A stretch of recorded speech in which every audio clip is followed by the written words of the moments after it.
Hi അസ്സലാമു അലൈക്കും. എന്താ എല്ലാവരുടെയും വിശേഷങ്ങൾ? സുഖല്ലെങ്ങൾക്കൊക്കെ? അൽഹംദുലില്ലാ നമ്മളിവിടെ തന്നെ ഉണ്ട് കേട്ടോ. ചെറിയ ബുദ്ധിമുട്ടുകളൊക്കെ ആയി മക്കളെ. നല്ലത് വരുമ്പോൾ നമുക്ക് എന്തെങ്കിലുമൊക്കെ ഒരു പിത്തന ഉണ്ടാവും. അപ്പം പെരുന്നാളിൻ്റെ വിശേഷങ്ങളൊന്നും വിടാത്ത റിഷാറിന് കണ്ട് ഒരുപാട് വാട്സപ്പിൽ മെസ്സേജ് വന്ന് കിടക്കുന്നുണ്ട് കേട്ടോ. ഏകദേശം 8 ദിവസമൊക്കെ ആയി ഞാൻ വീഡിയോസ് ഇട്ടിട്ട് കേട്ടോ. അപ്പോൾ അന്ന് നോൽമ്പും കാര്യങ്ങളും പിന്നെ നമ്മളെ ലേഹ്യ കച്ചവടവും ലേഹ്യത്തിൻ്റെ തിരക്കും എണ്ണൻ്റെ തിരക്കും ഒക്കെ പാടാവുമ്പോഴേ നമ്മൾ ഋതുവിന് പരീക്ഷയും കാര്യങ്ങളൊക്കെ ആയപ്പോൾ എഡിറ്റും കാര്യങ്ങളൊക്കെ കുറവായിരുന്നു. അതുകൊണ്ട് അങ്ങനെ നിൽക്കുമ്പോഴാണ് നമ്മളെ പെരുന്നാളൊക്കെ വന്നത്. പെരുന്നാളൊക്കെ ആഘോഷിച്ച് സന്തോഷിച്ച് ഇരിക്കണ ദിവസമായിരുന്നു കേട്ടോ വലിയൊരു അപകടം നടന്നത്. അതും സാരല്ലാതായി പോയിട്ടോ. എന്തോ ഒരു എന്താ പറയുക, പഠിച്ചവൻ്റെ എന്തോ ഒരു കാവലുകൊണ്ടാട്ടോ മക്കളൊക്കെ രക്ഷപ്പെട്ടത്.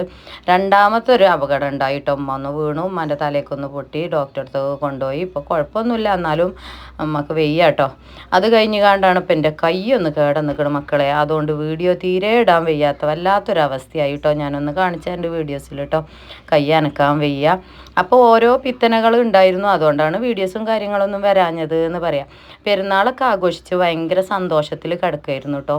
കിടന്ന് മക്കൾ ഡൈനിങ് ഹാളിലാണ് കിടക്കൽ. നിങ്ങൾക്ക് അറിയില്ലേ, കാക്കൂൻ്റെ അടുത്ത് ഇച്ചുമ്മയും മിന്നുമ്മയും പൊന്നുമ്മയും ലിനുമോളും കാക്കും അവിടെ പായ വിരിച്ച് കണ്ട് ഒന്നായിട്ട് കിടക്കും. അവിടെ നല്ല കാറ്റുമാണ്. ആ ഒരു ബാക്കിൽ ആ ഒരു നമ്മളെ ജനവാതിലുണ്ടല്ലോ, അതാണ് തുറന്നിട്ട് കഴിഞ്ഞാൽ നല്ല കാറ്റാണ്.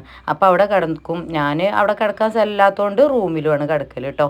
അപ്പോൾ നമ്മളെ പായസമൊക്കെ ഉണ്ടാക്കുന്നുണ്ട് പെരുന്നാളിന്. ഞാൻ ചെറുപയർ പായസമാണ് ഉണ്ടാക്കിയത്, ബിരിയാണി ഉണ്ടാക്കി. നിങ്ങളെന്താ ഉണ്ടാക്കിയത് കമൻറ്റ് ചെയ്യേണ്ടി കേട്ടോ. പിന്നെ എന്താണെന്ന് ചോദിച്ചാൽ ഒരുപാട് ആളുകളെ പ്രാർത്ഥന ഉണ്ട് നമുക്കറിയാം കേട്ടോ. ഇതെന്താണോ, നമ്മൾ തേങ്ങയാണ് കേട്ടോ. തേങ്ങാപ്പാൽ ഇങ്ങനെ വാങ്ങാൻ കിട്ടും കേട്ടോ. അത് ഏകദേശം 9 തേങ്ങൻ്റെ പാലാണ് കേട്ടോ. ഇത് നമുക്ക് വാങ്ങാൻ കിട്ടും. ഇതിപ്പോൾ 2 ദിവസം മുന്നേ ഞാൻ സൂപ്പർ മാർക്കറ്റിൽ പോയപ്പോഴാണ് കാണുന്നത് കേട്ടോ. നമുക്ക് അത്യാവശ്യത്തിനൊക്കെ നമുക്ക് ഇങ്ങനെ ഉപയോഗിക്കാം. എനിക്ക് ഇങ്ങനെയൊന്നും തീർപ്പതിയില്ല. ഞാൻ നിങ്ങൾക്ക് അറിയാം തേങ്ങാപ്പാലൊക്കെ എടുത്തുകാണ്ട് പീഞ്ഞിക്കാണ്ട് ഉണ്ടാക്കലെന്ന്. ഇപ്രാവശ്യമൊക്കെ പാടെ തിരക്കും വിഷമങ്ങളും ഒക്കെ ആയതുകൊണ്ട് അങ്ങനെ ഒന്നാണ് വാങ്ങിക്കാക്കു പറഞ്ഞു. ഒന്നാണ് പരീക്ഷിച്ച് നോക്കുക നമ്മൾ കാരണം. എനിക്ക് ചെറുപയർ പരിപ്പ് പായസമാണ് ഭയങ്കര ഇഷ്ടം. ഇവിടെ മക്കൾക്ക് ഭയങ്കര ഇഷ്ടം കേട്ടോ. മറ്റേ സേമിയ പായസവും അതേപോലെ പാലടിയൊന്നും ഇപ്പോൾ ഇങ്ങനെ വല്ലാതെ ഇങ്ങോട്ട് മക്കൾക്ക് വലിയ ഇഷ്ടമല്ല. ഇത് ചെറിയ ചൂടുള്ള വെള്ളത്തിലേ അതാണ് കുത്തി കലക്കിയാൽ മതി. ഇതൊക്കെ പാടിടരുത് കേട്ടോ. 9 തേങ്ങയാണ് 1/2 കിലോന് കേട്ടോ. 1/2 കിലോന് ഏകദേശം 300 രൂപയൊക്കെ റേറ്റ് വരുന്നുണ്ട് കേട്ടോ. ജസ്റ്റ് ഒന്ന് ഇങ്ങോട്ട് ഇളക്കിയിട്ട് അതിക്ക് പറഞ്ഞാൽ മതി. മിൽക്ക് മേഡൊക്കെ ഞാൻ വെറുതെ ഒരു ടേസ്റ്റിന് പറഞ്ഞാട്ടോ. അപ്പോൾ എന്താ നടന്നതെന്നായിരിക്കൂലേ. ഡൈനിങ് ഹാളിൽ മക്കളൊക്കെ കടന്നുറങ്ങി. ഏകദേശം 1:30-2 മണിയായിരിക്കും രാത്രി കേട്ടോ. പെരുന്നാളൊക്കെ ആഘോഷിച്ച് ഭയങ്കര സന്തോഷത്തിൽ ഇങ്ങനെ കടന്നുറങ്ങിയതാണ് കേട്ടോ. ഒരു 2 മണിയൊക്കെ ആയപ്പോൾ കാക്കു ഓടി വരുന്നു റൂമിക്ക്. 2 ബേബിയാളെയും താങ്ങി പിടിച്ചുകൊണ്ട് കട്ടിൽ കിട്ടും കേട്ടോ. ഞാൻ കിടക്കണ കട്ടിലുണ്ടല്ലോ നമ്മളെ റൂമിൽ, ഞാൻ ഒറ്റക്കാണ് ആ കട്ടിലുമ്പോൾ കിടക്കുന്നത്. കാരണം ഭയങ്കര ചൂടാണ്. അതിങ്ങനെ താന്ന് വാർത്തതായോണ്ടേ. അപ്പം മക്കളൊക്കെ ഡൈനിങ് ഹാളിൽ കിടക്കണില്ലേ, ആ കിടക്കേക്ക് കൊടുന്നു കിട്ടും. അപ്പം ഞാനിങ്ങോട്ട് നെട്ടി ഓടുന്നു, എന്താ നിങ്ങൾ കാട്ടണോ ചോദിച്ചുകൊണ്ട്. അപ്പോൾ കുട്ടികളെടുക്കുക പറഞ്ഞതിൽ ഞാനും ഓടി ചെന്നു. ഞാൻ പറഞ്ഞു നിങ്ങൾ എന്തെങ്കിലും സ്വപ്നം കണ്ടത് ആരും പറഞ്ഞു. അതൊന്നല്ല പാത്തോ, കുട്ടികളെടുക്കിട്ടോ പറഞ്ഞു. പിന്നെ എന്താണെന്നോ വീഡിയോയിൽ കാണിക്കാനൊക്കെ പൂതിയുണ്ട് കേട്ടോ. എനിക്ക് വീഡിയോ നമ്മൾ ഋതു എടുത്തിരുന്നു കേട്ടോ. പക്ഷേ എനിക്ക് മോണിറ്റേഷൻ കിട്ടുമോ, പിന്നെ നമ്മളെ ഫാമിലി ചാനലാണ്, പിന്നെ ബേബി ആളുണ്ട്. അപ്പോൾ അതൊക്കെ നമുക്ക് വീഡിയോയിൽ പകർത്താൻ പറ്റുമോ എന്ന് പേടിച്ചിട്ടാണ് കേട്ടോ. ചിലപ്പോൾ എനിക്ക് സ്ട്രൈക്ക് കിട്ടും, അതുകൊണ്ടാണ്. അപ്പോൾ ഇൻസ്റ്റയിൽ ചിലപ്പോൾ ഇത് പറഞ്ഞാൽ നമുക്ക് പോസ്റ്റ് ചെയ്യാം, ഇൻസ്റ്റയിൽ അറിയുന്നുണ്ട് കേട്ടോ. അപ്പോൾ അങ്ങനെയാണെങ്കിൽ കാണിച്ചാൽ ജസ്റ്റ് ഒന്ന് വീഡിയോ എടുത്ത് വെച്ചിട്ടുണ്ട് കേട്ടോ ഋതു. ഓനപ്പോൾ തന്നെ ആ നേരത്തെ ക്യാമറയൊക്കെ ഓണാക്കി ഞാൻ കരഞ്ഞു കേട്ടോ. അപ്പോൾ എന്താ സംഭവം ചോദിച്ചു കഴിഞ്ഞാൽ ബാക്കിയുള്ള ഈറ്റങ്ങളിൽ ഞാൻ ഇച്ചുമ്മാനെയും ലിനുമോളെ അപ്പോത്തിന് കാക്കു കൊടുത്തു. ഇച്ചുമോളി എടുത്തുകാണ്ട് ഇങ്ങോട്ട് കൊടുന്നിട്ടു കേട്ടോ. ലൈറ്റും ഇട്ടുകാണ്ട്. അപ്പോൾ ആ പായ നീർത്തി നോക്കിയപ്പോൾ പൊന്നാര മക്കളെ നീണ്ട് നിവർന്ന് ഇങ്ങനെ കിടക്കുന്നുണ്ട് കുട്ടികളെ തലക്കും പുറത്ത്. ആകെ കയ്യും കാലൊക്കെ വിറക്കൽ തുടങ്ങി. ഞാൻ കൂക്കി വിളിച്ചു കരഞ്ഞു കേട്ടോ. കാക്കു പറഞ്ഞു മിണ്ടല്ലേ പറഞ്ഞു കണ്ട്. എങ്ങനെ കയറി വന്നതെന്ന് ഒരു ഐഡിയ ഇല്ല കേട്ടോ. എയിലേ കയറി വന്നത് നമ്മൾ കാരണം ഒക്കെ അടിച്ചു തുടച്ച് വൃത്തിയാക്കി കണ്ടാണ് നമ്മൾ ഷെയ്മോള് അടിച്ചു തുടച്ച് വൃത്തിയാക്കി കൊടുക്കും, അല്ലെങ്കിൽ കാക്കു വൃത്തിയാക്കും. അങ്ങനെയൊക്കെയാണ് പായ വിരിച്ചൽ കേട്ടോ. അല്ലാതെ നമ്മളങ്ങനെ അങ്ങോട്ട് കൊണ്ടുപോയി കിടക്കൂല. കാരണം ഭക്ഷണം ബേബിയാളില്ലേ, ഭക്ഷണമൊക്കെ കഴിച്ച് കണ്ട് അവിടെയും ഇവിടെയും വേസ്റ്റും കാര്യങ്ങളൊക്കെ ഇടും. അപ്പോൾ തുടച്ച് വൃത്തിയാക്കി കണ്ട്. പണ്ടേ നിങ്ങൾക്ക് അറിയാലേ രാത്രി ഞാൻ കിടക്കുമ്പോൾ വൃത്തിയാക്കിയിട്ടേ കിടക്കുള്ളൂ. നിങ്ങളൊക്കെ ചീത്ത അറിയാലേ ചൂലെടുക്കരുത് രാത്രി പറഞ്ഞ്. പക്ഷേ കിടക്കുമ്പോൾ ഇവർ ചപ്പും ചവറൊക്കെ ഇടുമ്പോൾ നമ്മൾ തുടച്ച് വൃത്തിയാക്കാതെ കിടക്കാൻ പറ്റൂല. ഒന്നാമത് സുഖമില്ലാത്ത അമ്മയൊക്കെ അല്ലേ നമുക്ക് എപ്പോഴും വൃത്തിയിൽ നിൽക്കണം രാത്രിയിലെ. ഒരു മനുഷ്യൻ എന്തെങ്കിലും ഉണ്ട് എന്ന് പറയുമ്പോൾ ഓടി വരുമ്പോഴേ ആ വൃത്തിയില്ലാതെ കാണുമ്പോൾ അതൊരു ബുദ്ധിമുട്ടല്ലേ നമുക്ക്. അപ്പോൾ ഒക്കെ മക്കളൊക്കെ മേലെ കഴുകിയൊക്കെ വൃത്തിയാക്കിയാണ് ഞാൻ കിടക്കൽ. എന്തായാലും പായൊക്കെ നിർത്തി നോക്കുമ്പോൾ മിനുമ്മിയും പൊന്നുമ്മിയും ലിനുമ്മിയും കാക്കും ഇച്ചും കിടക്കണ ആ തലൻ്റെ ആ ഭാഗം ഉണ്ടല്ലോ പായൻ്റെ നീർന്ന് ഇങ്ങനെ കിടക്കണുണ്ട് കനലാത്ത സാധനം. അപ്പോൾ നല്ല വിഷമുള്ള സാധനമാണ് തോന്നുന്നു കേട്ടോ. പിന്നെ അപ്പോൾ അതിന് കാക്കും വേഗം പായൊക്കെ ഞാൻ പറഞ്ഞു എന്തേലൊക്കെ കാട്ടി, പക്ഷെ കാക്കു കുപ്പിക്ക് എടുത്തു കേട്ടോ. അതാ ഞാൻ പറഞ്ഞ വീഡിയോസിൽ കാണിക്കാനൊരു പേടിയുണ്ട്. കാരണം അത് നമ്മളത് പബ്ലിഷ് ചെയ്യുമ്പോഴേ അത് അനുകരിക്കാൻ പാടില്ലാത്ത കാര്യങ്ങളാണ് അതൊക്കെ. വീഡിയോയിൽ നമ്മൾ അങ്ങനെ പാമ്പിനെയൊക്കെ കുപ്പിയിലാക്കും. അപ്പം അതൊന്നും നമുക്ക് വീഡിയോയിൽ പബ്ലിഷ് ചെയ്യാൻ പറ്റില്ല. നമ്മൾ ഫാമിലി വ്ളോഗ് ചെയ്യണം. പിന്നെ കാക്കൊന്നും കുപ്പായിട്ടിട്ടില്ല ഇതൊന്നും ഓല അങ്ങനെ ഓടി പരക്കം പായല്ലോ. ഞാൻ പറയാം വല്ലാത്തൊരു കാവലാണ് അറിയാം. ഒരുപാട് ആളുകളെ പ്രാർത്ഥന അങ്ങനെ ഇല്ലോണ്ടായിരിക്കും കേട്ടോ. മക്കളൊക്കെ നമ്മളൊരു പ്രാർത്ഥനയും കാര്യങ്ങളും നമ്മളെ ഒരു മനുഷ്യനെ ഉപദ്രവിക്കലില്ല. ഞാൻ ഇല്ലായ്മയിൽ നിന്ന് കൊടുക്കുന്ന ആളാട്ടോ എത്ര ദാനം. അപ്പം ഞാൻ ആ നേരത്തൊക്കെ ഞാൻ അതൊക്കെ കഴിഞ്ഞു കിടന്നപ്പോൾ എൻ്റെ 3 ചങ്ങാഴ്ചകളുണ്ട് കേട്ടോ, ഗൾഫിലില്ല ചങ്ങാഴ്ചകൾ. അന്നേ എൻ്റെ കൂട്ടിലാണ്. അങ്ങക്ക് അറിയാം നമുക്ക് ഡ്രസ്സും കാര്യങ്ങളൊക്കെ അയച്ചു തന്നിരുന്നതും നമ്മളൊരുപാട് ഹെൽപ്പ് ചെയ്യണ ഇത്താത്തമാരൊക്കെ ഉണ്ട് കേട്ടോ. അപ്പോൾ അന്നത്തെ കാലം കേട്ടോ, നമ്മളന്ന് ആ ബുദ്ധിമുട്ടും കാര്യങ്ങളൊക്കെ കഴിഞ്ഞ കാലത്ത്. അപ്പോൾ ആ ഇത്താത്ത എന്താ റഷായി കിടന്നിട്ടില്ലേന്ന് ചോദിച്ചപ്പോൾ ഞാനിങ്ങനെ വീഡിയോസിൽ ഇങ്ങനെ എടുത്തുകൊണ്ട് കാണിച്ചു കൊടുത്തു കേട്ടോ. അപ്പോൾ അവരൊക്കെ പറയണ്ടേ എന്തോ ആരൊക്കെ പ്രാർത്ഥനൻ്റെ ഫലമാണ്. ഞാനിങ്ങോട്ട് കരഞ്ഞു. എനിക്ക് ഭയങ്കര സങ്കടമായി. ആ നേരത്തെ നമ്മൾ ആരെങ്കിലും വിളിക്കുമ്പോൾ നമുക്ക് ഭയങ്കര സങ്കടമല്ലേ. കാരണം ഞാനെൻ്റെ കുട്ടികൾ പറഞ്ഞുകൊണ്ട് ഇങ്ങോട്ട് കരഞ്ഞു പോയിട്ടോ. പടച്ചോനെ റബ്ബേ, നേരം വെളുത്താൽ എന്തെങ്കിലും സംഭവിച്ചിങ്ങനെ എന്തായിരിക്കും പെരുന്നാൾ കഴിഞ്ഞ് വീട്ടിലെ അവസ്ഥ നിങ്ങളൊന്ന് ആലോചിച്ച് നോക്കണം. 4 മക്കളിലെ 4 പെൺകുട്ടികൾ. ഒരു പടച്ചോൻ എന്തൊക്കെ കാവൽ എന്ന് ഞാൻ പറയാം. അപ്പോൾ ആ താത്താരൊക്കെ പറയാം ദാനം കൊടുക്കുമ്പോൾ എന്താ പറയുക അപകടങ്ങളെ തടുക്കും ഋഷാ. ഈ ഒരുപാട് ദാനം കൊടുക്കണുണ്ട്. അത് അങ്ങനെ കൊടുക്കുകയാണെങ്കിൽ അങ്ങനത്തെ ഒക്കെ അത്ഭുതമായിട്ട് റബ്ബ് നമുക്ക് കാണിച്ച് തരും എന്ന് പറഞ്ഞ്. അപ്പം ഞാൻ കരഞ്ഞുകൊണ്ട് പറഞ്ഞു കേട്ടോ. ഓരോ കാര്യങ്ങൾ നമ്മൾ എപ്പോഴും നമ്മൾ ഒരു കാര്യം മനസ്സിലാക്കണം കേട്ടോ. ഞാൻ അത്രയും ബുദ്ധിമുട്ടിൽ ഒരുപാട് കാലം കഴിഞ്ഞതാണ്. നിങ്ങൾക്ക് അറിയാലേ, അന്നും ഇന്നും നമ്മൾ ഒരു നിസ്കാരം കാര്യങ്ങൾ ഇതൊന്നും ഒഴിവാക്കാൻ പാടില്ല കേട്ടോ. എപ്പോഴും ഞാൻ ഒരുപാട് കരഞ്ഞിട്ട് റബ്ബിനോട് ഓരോ കാര്യങ്ങൾ തേടിയിട്ടുണ്ട്. അതൊക്കെ എനിക്ക് വൈകിയാണെങ്കിലും നിങ്ങൾക്ക് അറിയാലേ, നമുക്ക് അത് റബ്ബ് അതിൻ്റെ മുന്നിലേക്ക് എത്തിച്ചു തന്നിട്ടുണ്ട്. ഇന്നിൻ്റെ മക്കൾ അൽഹംദുലില്ലാ ഒരുപാട് റാഹത്താണ് അല്ലേ. അൽഹംദുലില്ലാ എല്ലാ കാര്യങ്ങൾക്കും എൻ്റെ മക്കൾ ഒരുപാട് സന്തോഷത്തിലാണ്. ചിക്കൻ ബിരിയാണി ഉണ്ടാക്കുക കേട്ടോ. പിന്നെന്താ കൈ കേടം നിൽക്കണ അതിൻ്റെ അടിയിൽ കൂടെയാണ് ഇതിങ്ങനെ പറയണത്. സങ്കടമാണ് കേൾക്കുമ്പോൾ നിങ്ങൾക്കും അറിയാം. പിന്നെ വെറുതെ പറയാറ് ചിലവർ ഇൻസ്റ്റയിൽ പോസ്റ്റ് ചെയ്യണ്ട കേട്ടോ. ഇൻസ്റ്റയിൽ അങ്ങനത്തെ ഒക്കെ പോസ്റ്റ് ചെയ്യാൻ തോന്നുന്നു. പക്ഷേ വീഡിയോസിൽ നമുക്ക് പബ്ലിഷ് ചെയ്താൽ വല്ല പണി കിട്ടും. കാരണം സ്ട്രൈക്ക് കാര്യങ്ങളൊക്കെ തരും യൂട്യൂബ്. അത് കാക്കു അതിനെ പിടിക്കണ രംഗമൊക്കെ ഉണ്ട്. പിടിക്കുക പറഞ്ഞാൽ കുപ്പിയിലാക്കിയിരിക്കണം. അപ്പോൾ അതൊക്കെ കാണുമ്പോഴേ യൂട്യൂബ് നമുക്ക് പണി കിട്ടും. പിന്നെ കാക്കൂർ ഇതൊന്നും ഡ്രസ്സ് ഇട്ടിട്ടില്ല. അപ്പോൾ എന്തോ അത്ഭുതമായിട്ട് എന്തോ ഒരു കാവൽ. അപ്പോൾ അതിൻ്റെ തലേന്ന് നമ്മൾ ഒരു ഒറ്റ നിസ്കാരം കാര്യങ്ങളൊന്നും ഒഴിവാക്കാൻ പാടില്ല. നമുക്ക് പടച്ചോന് ഓരോ കാര്യങ്ങൾ കാണിച്ചു തരും. അതൊരു ഹിന്ദു ആണെങ്കിലും മുസ്ലിം ആണെങ്കിലും ക്രിസ്ത്യാനി ആണെങ്കിലും നമുക്ക് ഓരോ അനുഭവങ്ങൾ ഉണ്ടാവില്ലേ. നമ്മൾ ആരാധിക്കണ ഒരു പടച്ചോന് ഒരു ദൈവം ഉണ്ടാവില്ലേ. നമ്മൾ ചോദിക്കുമ്പോൾ അതിന് ഉത്തരം എപ്പോഴും തരും. നേരം വൈകിയാണെങ്കിലും തരും. പക്ഷേ എനിക്ക് അന്ന് തന്നെ ഉത്തരം തന്നു കേട്ടോ റബ്ബ്. കാരണം നമ്മൾ ഓരോ വക്ത് നമ്മൾ ചില നേരത്തെ ഒഴിവാക്കൂലേ. അതായത് ഒന്നെങ്കിൽ സുബഹ് അല്ലെങ്കിൽ ഇഷാ. ഈ രണ്ടും ചില നേരത്തെ നമുക്ക് നഷ്ടപ്പെടും. നമ്മൾ നഷ്ടപ്പെടുത്താൻ പാടില്ല. എല്ലാ വക്തിലും നിസ്കാരവും നമുക്ക് എല്ലാം ഓരോന്നിനൊത്ത മെച്ചാണ്. എല്ലാം നമ്മൾ നിസ്കരിക്കണം. പക്ഷേ ഞാൻ എപ്പോഴും പറയണ ഒരു കാര്യം കേട്ടോ, എൻ്റെ ഒരു അനുഭവം കൊണ്ട് പറയാം. സുബഹ് അതുപോലെ ഇഷാ ഈ രണ്ടും നമ്മൾ തീരെ ഒഴിവാക്കരുത്. അതെന്താ ഞാൻ എടുത്ത് പറയാൻ കാരണം എന്ന് ചോദിച്ചു കഴിഞ്ഞാൽ അത് രണ്ടും നമ്മളെ ആപത്തിനെ തടുക്കണ കാര്യങ്ങളാണ്. 2 നിസ്കാരങ്ങൾ കേട്ടോ. ലോറും അസറും മഗ്‌രിബും ഒക്കെ ഉണ്ട്. പക്ഷേ നമ്മൾ ഒഴിവാക്കണ നിസ്കാരങ്ങൾ കൂടുതലായിട്ട് ഏതായിരിക്കും? ഒന്നെങ്കിൽ രാവിലെ സുബഹി. അത് നമുക്ക് ചിലപ്പോൾ നിസ്കരിക്കാൻ കഴിയില്ല. നമ്മൾ ചിലപ്പോൾ അറിയില്ല. ഇബ്ലീസിൻ്റെ വലയിൽ പെടും. രണ്ടാമത്തത് ഇഷാ നമസ്കാരം. ചിലപ്പോൾ തളർന്ന് ക്ഷീണിച്ച് നമ്മൾ മറന്നുപോയി കടന്നു പോവും. ചിലപ്പോൾ ആരെങ്കിലും കാത്തുകാണ്ട് കടന്ന് ഉറങ്ങിപ്പോവും. ഇങ്ങനെയൊക്കെ അല്ലേ. അതുകൊണ്ട് അത് രണ്ടും ഭയങ്കര ഒരു അത്ഭുതമല്ല അതാണ് കേട്ടോ. എന്താ എൻ്റെ അനുഭവം എന്ന് ചോദിച്ചു കഴിഞ്ഞാൽ നമ്മൾ ഓരോ വക്ത് നിസ്കരിക്കുമ്പോൾ ഒന്നും ഒഴിവാക്കാൻ പാടില്ല. ഒന്നിനെത്താൻ മെച്ചമുണ്ട് കേട്ടോ. കാരണം അതിൻ്റെ തലേന്നുണ്ടല്ലോ നമ്മളെ പെരുന്നാളിൻ്റെ ഇശാ നമസ്കാരം എനിക്കന്ന് കിട്ടിയിട്ടില്ല കേട്ടോ. ഒന്നാമത് ക്ഷീണം കാര്യങ്ങളൊക്കെ ആയിട്ട് ഞാൻ കടന്നുപോയി. നമ്മളൊരു വക്ത് നമ്മൾ ഒഴിവാക്കാൻ പാടില്ല, അല്ലാന്നുണ്ടെങ്കിൽ നമ്മൾ കളാ വീട്ടണം. അപ്പോൾ അത് കഴിഞ്ഞില്ല, എനിക്ക് അന്ന് ഞാൻ കടന്നു പോയിട്ടോ. അത് കഴിഞ്ഞിട്ട് പിറ്റേന്നാണ് ഇപ്പോൾ ഇത് പെരുന്നാളിൻ്റെ അന്നാണ് ഇപ്പോൾ ഇത് സംഭവം കേട്ടോ. തലേന്ന് പിന്നെ കുട്ടികളെ മെയിലാഞ്ചിയൊക്കെ ഇട്ടുകാണ്ട് നഖത്തുമ്മലൊക്കെ ഇട്ടുകാണ്ട് ഞാനും അവിടെ ക്ഷീണിച്ച് കാണ്ട് ഇഷ പോയി അന്ന് കേട്ടോ. അതിൻ്റെ അന്ന് പെരുന്നാൾ കഴിഞ്ഞ അന്ന് കാക്കുവിന് ഒരുപാട് ചീത്തറിഞ്ഞു. ഞാനും കാക്കു അങ്ങോട്ടും ഇങ്ങോട്ടൊക്കെ കുറേ ചീത്തറിഞ്ഞു കേട്ടോ. അപ്പോൾ എന്താ അന്ന് ആ നിസ്കാരം പോയിട്ടാണ് കാക്കു അന്നിനെ ഒരുപാട് വഴക്ക് പറഞ്ഞത് കേട്ടോ.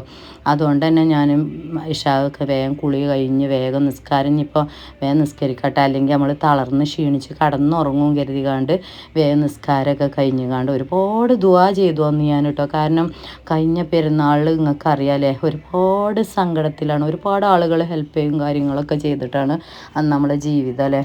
ഇന്ന് അൽഹംദുലില്ലാ റാഹത്താണ് കേട്ടോ. ഒരുപാട് പറയുന്നുണ്ട്. കാരണം അത് ചിലവർ ഇനിയിപ്പോൾ വീഡിയോ ആരെങ്കിലുമൊക്കെ ചെയ്യണോലുണ്ടെങ്കിൽ ദാരിദ്ര്യം പറയണ അല്ല, അറിയണോർക്ക് മനസ്സിലാവും. ഇന്ന് ഞാൻ അൽഹംദുലില്ലാ റാഹത്താണ് ഒരുപാട് വട്ടം പറയുന്നു കേട്ടോ. അപ്പോൾ അന്ന് അറിയാം ഒരുപാട് ബുദ്ധിമുട്ടായപ്പോൾ ഞാൻ അന്ന് ഒരുപാട് ദുആ ചെയ്തിരുന്നു. പിന്നീട് നമ്മൾ ഓരോ അവസ്ഥകളിലെത്തുമ്പോൾ നമുക്കിങ്ങനെ ഓർമ്മ വരും ഓരോ കാര്യങ്ങൾ.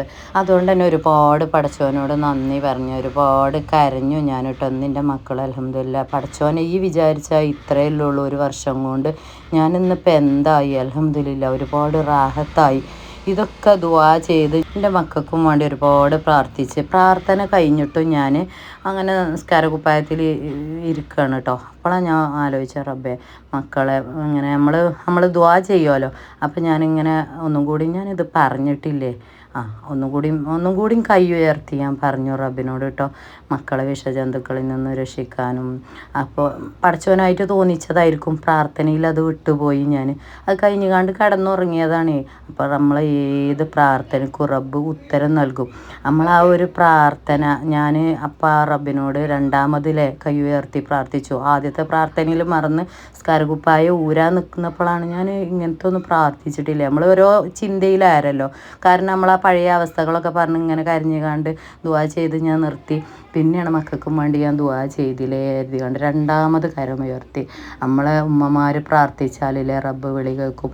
ആ നേരത്ത് ആ ഒരു ദുആയ്ക്കും റബ്ബ് സ്വീകരിച്ചത്. അത്രയും കാവൽ നിന്നു റബ്ബ് എൻ്റെ മക്കൾക്കൊന്നും സംഭവിക്കാതെ. നിങ്ങളെയൊക്കെ പ്രാർത്ഥന ഉണ്ട് എന്നറിയാം ഒരുപാട് ആളുകളെ.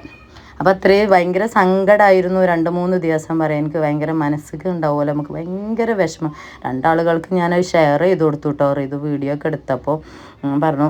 ഞാൻ പിന്നെ വീഡിയോസ് വല്ലാതെ അത് ഇടാനും പറ്റാത്ത എന്താണെന്നോ, ഞാനതിൽ കരയണ രംഗമൊക്കെ ഉണ്ട് കൂടുതൽ. നമ്മൾ മക്കൾ കൂക്കി ഇറക്കൂലേ, നമുക്ക് നമ്മളെ അവസ്ഥകളെ ആ മക്കൾ എന്തെങ്കിലും സംഭവിച്ചിട്ടുണ്ടെങ്കിൽ നേരം വെളുത്ത നമ്മളെ വീട്ടിലെ അവസ്ഥ എന്തായിരിക്കും. നമ്മൾ ഏത് മക്കളാണെങ്കിലും എത്ര മക്കളുണ്ടെങ്കിലും അല്ലേ. അപ്പോൾ ഒക്കെ ആലോചിച്ചിട്ട് അതിന് പിന്നെ പബ്ലിഷ് ചെയ്യാൻ കേട്ടോ. പിന്നെ എന്തായാലും നമുക്ക് കാരണം റിതു പറഞ്ഞ സ്ട്രൈക്ക് കിട്ടും. കാരണം നമ്മളെ ആ പാമ്പിനെ പിടിക്കണ രംഗമൊക്കെ ഉണ്ട് പച്ചി. അപ്പോൾ അതൊക്കെ നമുക്ക് സ്ട്രൈക്ക് തരും. കാരണം കുപ്പിക്കൊക്കെ എടുക്കുമ്പോൾ അതൊന്നും അനുകരിക്കാൻ പാടില്ലല്ലോ. പിന്നെ മക്കളെ കാണിക്കണമൊക്കെ അല്ലേ.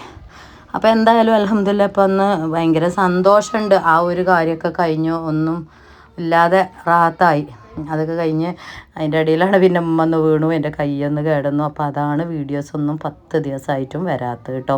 പിന്നെന്താ പെരുന്നാൾ ഇതൊക്കെ കണ്ടുകാണ്ട് നിങ്ങളിങ്ങനെ അന്തം വിട്ട് നിൽക്കുന്നുണ്ടാവും കേട്ടുകാണ്ടില്ലേ. മക്കളൊക്കെ ഡ്രസ്സൊക്കെ ഇട്ട് സുന്ദരി അയക്കണം കേട്ടോ. അന്ന് ഭയങ്കര സന്തോഷത്തിലായിരുന്നു. കാരണം ഇത്രയും കാലത്തിനിടയ്ക്ക് ഇത്രയും വലിയൊരു സന്തോഷമുള്ള ചെറിയൊരു പെരുന്നാൾ ഞാൻ ആഘോഷിക്കുകയാണ്. കാരണം ഞങ്ങൾക്ക് ഷോർട്ടൊക്കെ ഇട്ടെന്ന് വന്നില്ലേ, കുട്ടികളും കൂടി കണ്ട് നമ്മൾ സ്വന്തമായിട്ട് വസ്ത്രം കാര്യങ്ങളൊക്കെ ചെയ്ത് നമുക്ക് ഒരു റാത്തായിട്ട് ഭക്ഷണം ഉണ്ടാക്കി. അത് ഒരു ഭയങ്കര സന്തോഷമാണ് നമ്മൾ അധ്വാനിച്ചുണ്ടാക്കുമ്പോൾ അല്ലേ. ഭയങ്കര സന്തോഷം പറഞ്ഞറിയിക്കാൻ പറ്റാത്തൊരു സന്തോഷമാണ്. ആ ഒരു സന്തോഷം ഞാനിങ്ങനെ ആലോചിച്ചു ഒരു നിമിഷം കൊണ്ട് ഇല്ലാതായോന്ന്. അത് നിങ്ങളിങ്ങനെ കാണണം ആ ഒരു അവസ്ഥ കേട്ടോ. വല്ലാത്തൊരവസ്ഥയായിരുന്നു.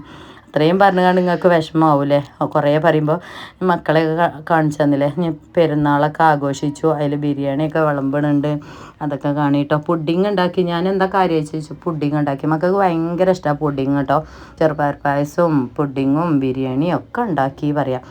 പിന്നെ അത്രയും സന്തോഷിച്ച് കണ്ട് അതിൽ കിടന്ന് സന്തോഷിക്കുമ്പോഴായിരിക്കില്ലേ നമുക്ക് എന്തെങ്കിലുമൊക്കെ ഒരു അപകടങ്ങളൊക്കെ വരിക. പക്ഷെ അതൊക്കെ ഒരു സാരമില്ലാതായി പോയി. അന്ന് എൻ്റെ ഇത്താത്ത പറഞ്ഞൊരു കാര്യമുണ്ട് കേട്ടോ. അന്ന് ഞാൻ രാത്രി ഇങ്ങനെ കരഞ്ഞ് വിളിച്ച് പറഞ്ഞപ്പോൾ ഋഷ ദാനം നമ്മളെ അപകടത്തെ തടുക്കുമെന്ന് പറഞ്ഞപ്പോഴേ നമ്മൾ ഇല്ലായ്മയിൽ നിന്ന് കൊടുക്കണം കേട്ടോ. നമ്മളെപ്പോഴും ഇല്ല ഇല്ല ആ ഒരു വർത്താനം നമ്മൾ പറയല്ലേ, നമ്മളടുത്ത് എന്തുണ്ടെങ്കിലും ഇല്ലീന്ന് നമ്മൾ കൊടുക്കണം കേട്ടോ. ഞാൻ അങ്ങനെ കരുതുന്ന ആളാണ് കേട്ടോ. ഇല്ലായ്മയിലും കൊടുക്കണം. നമ്മൾ എല്ലാം ഉണ്ടായിട്ട് നമുക്ക് ഒന്നും നടക്കില്ല, കൊടുക്കാൻ കഴിയൂല. അതങ്ങനെ നീണ്ടു പോവുക എന്നല്ലാതെ പിന്നെ നമ്മളെ മരണം കാര്യങ്ങളൊക്കെ ആയിരിക്കും.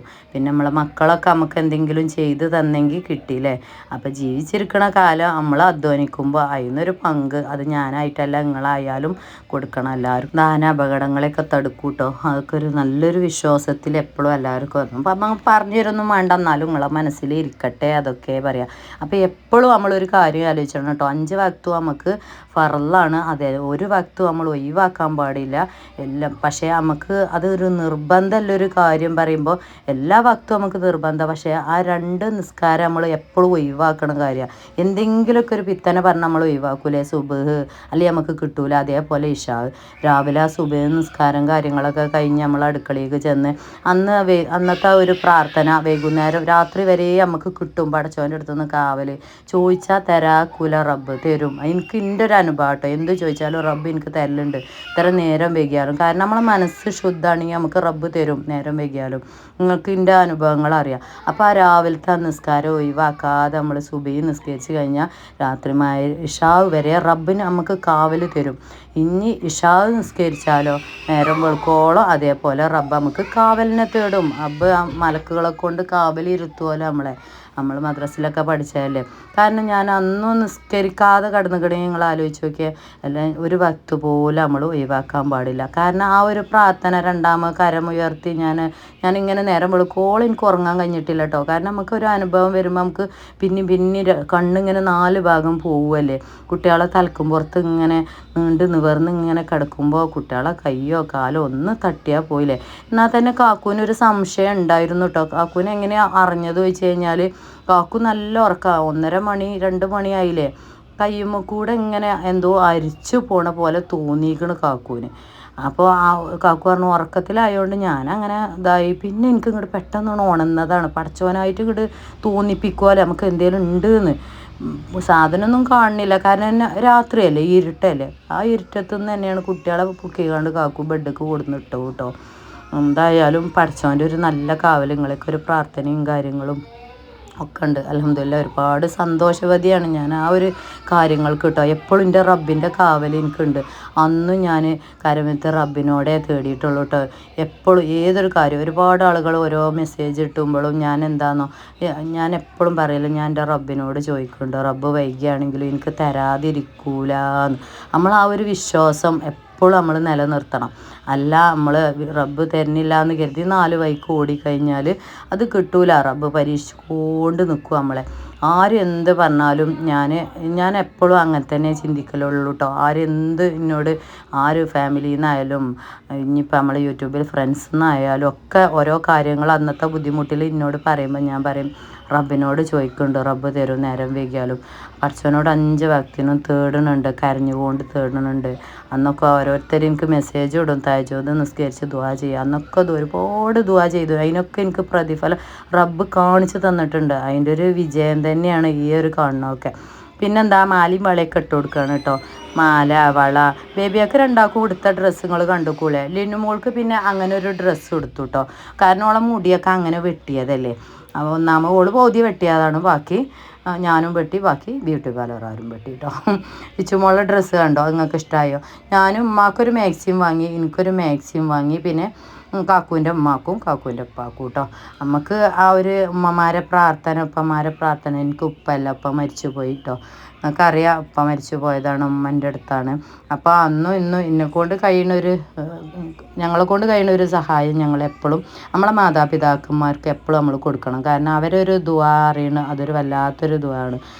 ഇതിൻ്റെ സാധനമൊക്കെ കാണിച്ചു തരാം കേട്ടോ. അതൊരു സംഖ്യ ഈ മക്കളെ ഫാൻസിക്ക്, ഈ മക്കളെയും കൊണ്ടൊക്കെ ഫാൻസിക്ക് പോയാൽ ഒരു അവസ്ഥ നിങ്ങൾക്ക് അറിയാം. ആ ഒരു കുത്തിയ ആ ക്ലിപ്പിന് കൊടുക്കണം 190 200. പിന്നെ പ്ലെയിനായ സാധനമുണ്ട്, അതവർക്ക് പറ്റൂല. ഇങ്ങനെ അവരെയൊക്കെ കൊണ്ടുപോയി കഴിഞ്ഞാൽ ഇത് ഒരു ബാമാഗ്രാത്തോ അങ്ങനത്തെ ഒരു ക്രീമാട്ടോ. എനിക്ക് മുഖത്ത് ഇങ്ങനെ ഒരു ഇതുണ്ടായിട്ട് ഷെയ്മോളെ മുഖത്ത് ഇങ്ങനെ താരം പോലെ ഉണ്ടായിട്ട് ഞാൻ വാങ്ങിയ കേട്ടോ. അതിങ്ങനെ വീഡിയോയിൽ ഇങ്ങനെ കാണലുണ്ട് ഞാൻ ഓരോ ഇൻസ്റ്റാഗ്രാം പേജ് വെക്കുമ്പോൾ കേട്ടോ. പിന്നെ അത് നല്ലൊരു പ്രൊഡക്റ്റാണ് തോന്നുന്നു. അപ്പം മാമാഭ്രാന്തോ എന്തോ ഒരു ഇതാണ്. അപ്പം അതൊന്ന് തേച്ച് വെക്കാനും വേണ്ടിക്കാണ്ട് വാങ്ങിയതാണ് കേട്ടോ. പിന്നെ എന്താ പുഡിങ് ഉണ്ടാക്കണ തിരക്കാണ്. പുഡിങ്ങിൻ്റെ വീഡിയോ ഞാൻ ഒരു ദിവസം വിടണ്ട് കേട്ടോ. ഞാൻ എടുത്ത് വെച്ചിട്ടുണ്ട്. അപ്പം അത് ലോങ്ങാണ്. ഇതൊക്കെ പാടെ കൂട്ടുമ്പോൾ നിങ്ങൾക്കൊക്കെ പാടെ കാണാനും ഗതികേടാക്കാരെന്ന് കരുതിയിട്ടാണ് കേട്ടോ. ഇന്ന് ലേഹം ഉണ്ടാക്കുന്ന ദിവസമാണ് കേട്ടോ. ഇന്ന് ഞായറാഴ്ചയാണ്. വാണ്ടോലൊക്കെ ബുക്ക് ചെയ്തോളി. ഫ്രഷ് ലേഹ്യമാണ്. നല്ല അടിപൊളി ഷോർട്സ് നാളെ വരും. നാളെ വന്ന് കഴിഞ്ഞാൽ പിന്നെ നിങ്ങൾക്കറിയാം പുതിയ ആളുകളൊക്കെ വന്ന് കണ്ട് വാങ്ങി ബുക്ക് ചെയ്യും. പിന്നെ നിങ്ങളൊക്കെ ബാക്കിലാവും. അപ്പോൾ വാങ്ങി കഴിച്ചോലും പകുതി ആയോലും പിന്നെ വാങ്ങാൻ ഉദ്ദേശിക്കണോലും നമ്മളെ വീഡിയോ കണ്ട് സപ്പോർട്ട് ചെയ്യുന്ന ആളുകളുണ്ടാവുമല്ലോ. അപ്പോൾ വാങ്ങാൻ കരുതിയോലൊക്കെ ആദ്യം തന്നെ ബുക്ക് ചെയ്തിട്ടോളൂ കേട്ടോ. പെട്ടെന്ന് പൈസ അടിച്ച് സ്ക്രീൻഷോട്ട് ഇട്ട് അഡ്രസ്സ് വെക്കണം. അല്ലാന്നുണ്ടെങ്കിൽ നമ്മൾ ഇൻസ്റ്റയിലും കൂടി പോസ്റ്റ് ചെയ്യുമ്പോൾ എന്താണെന്നോ നമ്മൾ ചെക്കന്മാരൊക്കെ ഭാര്യമാർക്കൊക്കെ ഒരുപാട് വാങ്ങിക്കൊടുക്കലുണ്ട്. ഓലൊക്കെ വന്ന് കാണും പെട്ടെന്ന് സ്ക്രീൻഷോട്ട് ഇട്ട് അഡ്രസ്സ് വെച്ച് നിങ്ങളൊക്കെ ബാക്കിലാവും. പിന്നെ നിങ്ങളിങ്ങനെ ചോദിച്ചാൽ തുടങ്ങും റിഷ അന്ന് നേരത്തെ കിട്ടി ഇന്ന് എന്താ കിട്ടാത്ത റിഷ അങ്ങനെ ചോദിച്ചാൽ തുടങ്ങും. പെരുന്നാളാട്ടോ. പെരുന്നാളിൻ്റെ ആഘോഷമാണ്. ബിരിയാണി വിളമ്പാണ്. ബിരിയാണി കൊടുത്ത് ഞാനും മക്കളൊക്കെ തിന്നട്ടെ. അന്ന് ഭയങ്കര സന്തോഷമായിരുന്നു അറിയാം. ഒരു കേടുമില്ല. അതൊക്കെ കഴിഞ്ഞിട്ടാണ് പെരുന്നാൾ കഴിഞ്ഞ് രാത്രിയാണ് ഇതൊക്കെ സംഭവിക്കണം. ഓരോ അപകടങ്ങളിലെ ഓരോ അപകടങ്ങൾ ഇങ്ങനെ എന്താ പറയുക വൈക്കും വെൽത്താലെ വരിക അറിയില്ലേ. ആദ്യം ആ പാമ്പിൻ്റെ സംഭവം ഉണ്ടായി. അതല്ല രസം. നമ്മളെ സോഫ കണ്ടങ്ങൾ ആ സോഫ അന്ന് രാത്രി പുറത്തേക്ക് ഇട്ടിരുന്നു കേട്ടോ. പുറത്തേക്ക് ഇട്ടിട്ടാണ് ഒന്നായിട്ട് വിരിച്ച് കിടന്നത്. കാരണം ടേബിളും സോഫയും കൂടി ഉണ്ടായതുകൊണ്ട് കാക്കു പറഞ്ഞു പറ്റ ഇടുങ്ങുന്നു. സോഫ അന്ന് പുറത്തേക്ക് കൊടുത്തിരുന്നു. പുതിയ വീഡിയോയും കാര്യങ്ങളൊക്കെ